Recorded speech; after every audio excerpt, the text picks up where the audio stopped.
Assalamualaikum warahmatullahi wabarakatuh. Saya nak menghimbaukan kepada seluruh umat Islam di Nusantara, terutama kepada bangsa Aceh dan kepada bangsa Indonesia dan kepada bangsa Melayu Malaysia. Saya ingin memberitahu kepada seluruh umat Islam yang berakidah tauhid dan beriman kepada Allah dan yang menunaikan rukun Islam 5 perkara.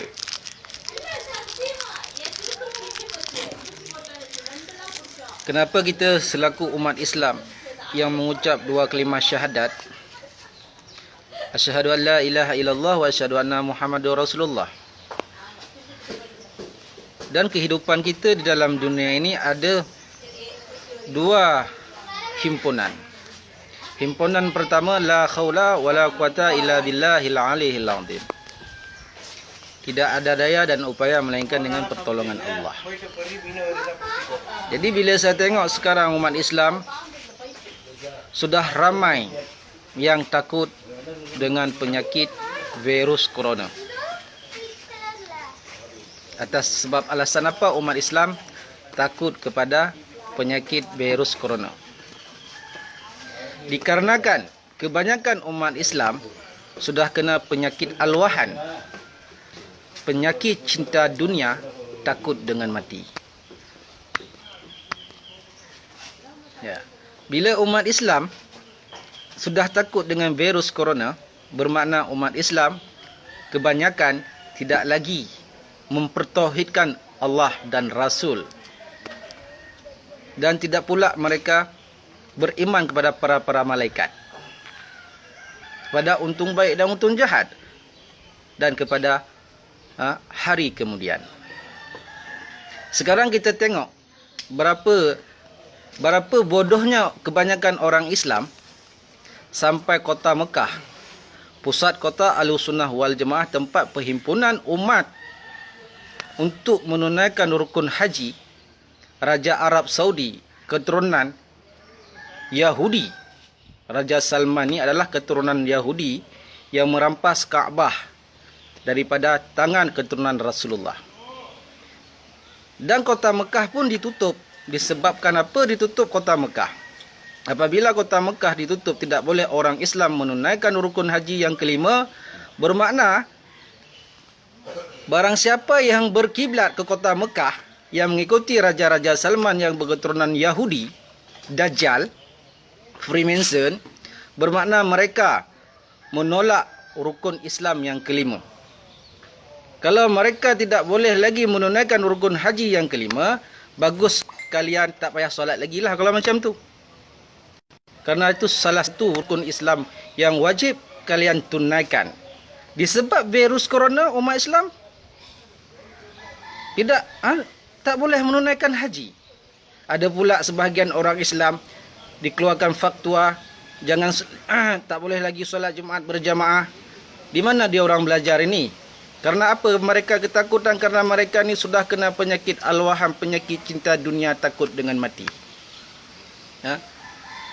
Kemanapun kau orang menyorok bersembunyi, kalian tetap mati. Barang siapa yang bernyawa wajib mati, hidup sunat, mati wajib. Persoalannya sekarang, Allah nak uji kalian semua ni dengan virus corona. Mana Islam sejati, mana Islam hipokrit. Islam hipokrit ni adalah Islam daripada kalam dia, tapi hakikat dia bukan Islam. Islam di sisi manusia, hakikat dia kafir di sisi Allah. Allah nak tengok dengan ujian Allah dengan virus corona. Virus corona remeh-temeh je, kecil je. Umat Islam dah goyang seluruh dunia. Kata nak berjihad dengan Israel, nak membunuh orang-orang yang hina Islam. Tapi dengan virus corona dah takut. Allah nak tengok mana Islam sejati, mana Islam munafiqul lanatullah. Mana iman kalian kepada Allah, mana tauhid kalian kepada Allah. Kita tengok sekarang di Malaysia pun dah mula gegar dengan virus corona. Di Indonesia pun dah mula gegar dengan virus corona. Sampai-sampai tak boleh lagi solat Jumaat berjamaah. Ha? Kenapa kita takut kepada virus corona? Dia makhluk Allah, ciptaan Allah. Dia bukan pencipta. Dia diciptakan oleh Allah. Kenapa kita tak takut pada pencipta yang menciptakan segala penyakit, segala sesuatu? Itu berdiri kepada rukun iman.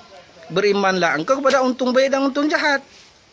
Barang siapa yang beriman di akhir zaman ini, tahun 2020, kita akan nampak siapakah Islam sejati, siapakah Islam hipokrit, Islam munafik. Allah nak tunjukkan kepada yang katakan mereka ulama, yang dikatakan mereka mufti, yang dikatakan mereka ustaz, yang berceramah dekat masjid, yang berceramah dekat luar, tarik ayat dengan hadis. Allah baru uji sikit dengan virus corona, kau orang sudah bergetar, sudah takut dengan kematian. Kemanapun kau orang bersembunyi, kalian tetap mati. Virus corona ni adalah satu sistem yang dibentuk oleh penyembahan syaitan dan iblis. Maka virus corona ni ya, dibawa oleh iblis untuk kena kepada orang-orang yang tidak ada zikrullah dalam diri. Barang siapa umat Islam tak ada zikir dalam tubuh, dalam nyawa, dalam nafas, dalam ruh, dalam hati, maka mereka akan senang dapat virus corona. Sebab virus corona datangnya daripada Dajjal. Walaupun ini satu sihir, sebab virus ini adalah sistem yang gaib. Sistem gaib. Dan dibantu oleh iblis untuk membunuh seluruh orang-orang manusia di dalam dunia ini. Jadi for example lah, saya nak bercerita tentang contoh satu virus corona lah. Contohnya macam seorang IT komputer. Kalau korang sudah ada komputer, saya pun ada komputer. Saya boleh menciptakan virus untuk menghantar virus ni kepada komputer kamu supaya komputer kamu rusak. Begitu juga virus ni adalah virus ni yang disembah, yang dipuji oleh puak-puak penyembahan syaitan dan iblis. Kaki-kaki tangan sihir ataupun kaki-kaki tangan Dajjal. Jadi dibantu oleh iblis. Maka diseranglah seluruh umat-umat yang ada. Tak kira dia Islam, tak kira dia Hindu, tak kira dia Buddhis.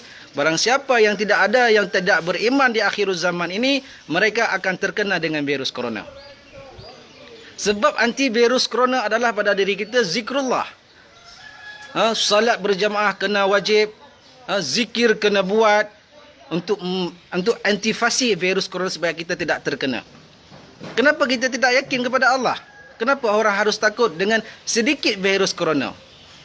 Ini silap umat Islam. Umat Islam dah ramai Islam keturunan, bukan Islam sejati. Kalau Islam sejati, dia tidak akan takut. Dia dah berpegang kepada la haula wala quwata illa billahil aliyil azim. Sekarang kita tengok, kita lihatlah mana-mana Islam munafik. Tak kira bangsa dia Aceh kah, dia Melayu kah, dia Jawa kah, segala umat Islam lah.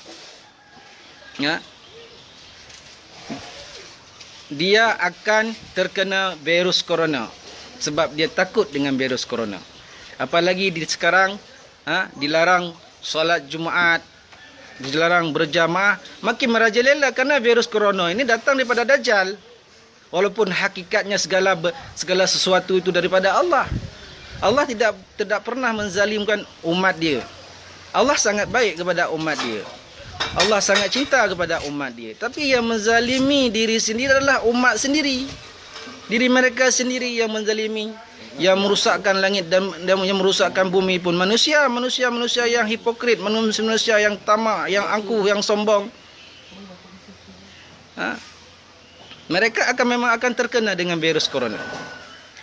Kenapa kalian harus takut dengan virus corona sampai tak boleh solat Jumaat, keluarkan fatwa, tak boleh berdakwah? Apa benda berlaku kepada orang Islam ni? Nampak sangat Islam hipokrit, Islam munafikun lanatullah. Itu Dajjal, itu baru sihir Dajjal turun untuk menguji kalian, walaupun hakikatnya daripada Allah. Kita akan nampak, korang tengok Tengok mana-mana orang Islam yang takut dengan kematian, inilah Islam munafik. Allah nampakkan, Allah nak realkan kepada orang-orang Islam yang sejati. Biar orang-orang Islam yang sejati ditengok, oh ini Islam munafik. Ini ulama munafik, ini ustaz munafik, ini mufti munafik. Kenapa? Karena mereka tidak memiliki iman dan tauhid. Hanya mereka berkata-kata agama di lidah, tapi perbuatan mereka, hati mereka munafik di sisi Allah. Kita akan nampak nanti. Saya pesan kepada bangsa saya, bangsa Aceh, jangan pernah kalian takut dengan mati. Tunaikan solat Jumaat, tunaikan solat berjamaah. Hiduplah kalian sebagai orang biasa. Tunaikanlah hukum-hukum Allah di bumi Serambi Mekah, bumi Aceh. Dan di Indonesia dan di Malaysia. Ini sedikit virus corona dah gegar, dah takut. Virus corona tak boleh mematikan kalian lah. Yang mematikan kalian adalah Allah. Mana buktinya kalian beriman kepada Allah? Jangan nak ikut tu macam-macam Raja Salman sampai kota Mekah ditutup. Sampai tak boleh menunaikan rukun Islam yang kelima. Mereka sudah merusakkan agama Allah. Mereka sudah mengurangkan hukum Islam kepada yang keempat. Yang kelima, tak boleh kerjakan sedangkan rukun Islam ada 5 perkara. Kalau mereka boleh melarang umat Islam tidak boleh menunaikan rukun haji, bermakna mereka boleh melarang umat Islam tak payah solat, tak payah berzakat, tak payah menunaikan solat 5 waktu, tak payah mengucap. Mereka boleh buat. Barang siapa yang mengikuti pemimpin-pemimpin yang tidak bertauhid, tidak beriman, maka kafirlah dia. Kita ada hukum kita hukum Al-Quran, kita ada nabi kita Nabi Muhammad. Kenapa kita nak berhukum dengan hukum manusia ni? Allah kata apa? Barang siapa yang berhukum dengan hukum manusia, kafirlah mereka. Barang siapa yang tidak mau berhukum dengan hukum Allah yang kafirlah mereka sekaliannya. Jadi Allah nak tengok mana-mana Islam sejati, mana-mana Islam munafik. Berhati-hatilah. Umat Islam yang sejati, bangsa Aceh yang sejati, Indonesia yang sejati kepada agama Allah, jangan pernah takut. Kalau ada ulama Indonesia yang mengeluarkan fatwa tak boleh solat Jumaat, tak boleh menunaikan solat Jumaat, ulama Indonesia itu ulama kafir. Saya yang bercakap, saya keturunan Habib Tuanku Khairullah, keturunan Bani Hashim daripada keturunan Sultan Alaidin Said Maulana Abdul Haji Shah, pendiri Islam se-Asia Tenggara 1 Hijriah daripada Kerajaan Perla. Tunaikan kewajiban kalian sebagai agama Islam. Jangan ikut ni pemerintah yang kata tak boleh solat Jumaat, tutup sementara. Tak payah kau takut. Ini adalah ujian Allah bagi kalian yang beriman kepada Allah. Barang-barang siapa yang mempertahankan akidah, iman dan tauhid, maka terselamatlah daripada fitnah Dajjal. Sekian, Assalamualaikum warahmatullahi wabarakatuh.